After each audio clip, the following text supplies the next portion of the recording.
2023 সালে যারা ফ্রিল্যান্সিং শুরু করতে চান তারা এই তিনটে জিনিস শিখতে পারেন। একটা হচ্ছে ওয়েব ডেভেলপিং করে আপনি মান্থলি প্রায় $4-5,000 ইজিলি ইনকাম করতে পারবেন। আর আপনি যদি ফ্রিল্যান্সিং নাও করেন সেক্ষেত্রে বাংলাদেশের যে কোনো আইটি কোম্পানিতে আপনি এজ এ ওয়েব ডেভেলপার প্রায় 30-35,000 টাকার উপরে জব করতে পারবেন। দ্বিতীয় হচ্ছে যে কন্টেন্ট রাইটিং। আপনি হচ্ছে যে কন্টেন্ট রাইটিং দিয়ে শিখতে পারেন, এটা দিয়ে আপনি আপনার নিজের ব্লগ শুরু করতে পারেন, এটাতে আপনি গুগল অ্যাডসেন্স দিয়ে একটা ভালো অ্যামাউন্ট আর্ন করতে পারবেন। দ্বিতীয়ত হচ্ছে যে আপনি হচ্ছে বিভিন্ন কন্টেন্ট ক্রিয়েটরকে আপনার কন্টেন্টটা লিখে পাঠিয়ে দিলে তারা হচ্ছে যে অ্যাপ্রুভ যদি হয় সেক্ষেত্রে আপনি একটা ফ্রিল্যান্সার হিসেবে একটা কন্টেন্ট রাইটারের বা কন্টেন্ট ক্রিয়েটরের জন্য এজ এ কন্টেন্ট রাইটার কাজ করতে পারবেন। আর 3 নাম্বারটা হচ্ছে যে প্রোগ্রামিং। এখন বর্তমানে দেখতে পারি যে সবকিছু আমরা প্রায় এআই থ্রু করতে পারি, তো এই সবকিছুই হচ্ছে প্রোগ্রামিং এর দ্বারা।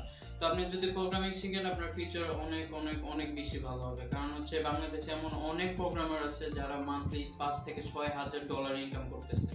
তো প্রোগ্রামিংটা শিখতে পারেন, একটু টাইম লাগবে, বাট আপনি শিখে ফিউচারটা ভালো করতে পারবেন। তো দ্যাটস অল। তো শুরু করে দিন 2023 সালে প্রোগ্রামিং। আর এরকম ফ্রিল্যান্সিং রিলেটেড নতুন নতুন ভিডিও পাওয়ার জন্য সাবস্ক্রাইব দ্য চ্যানেল প্লিজ।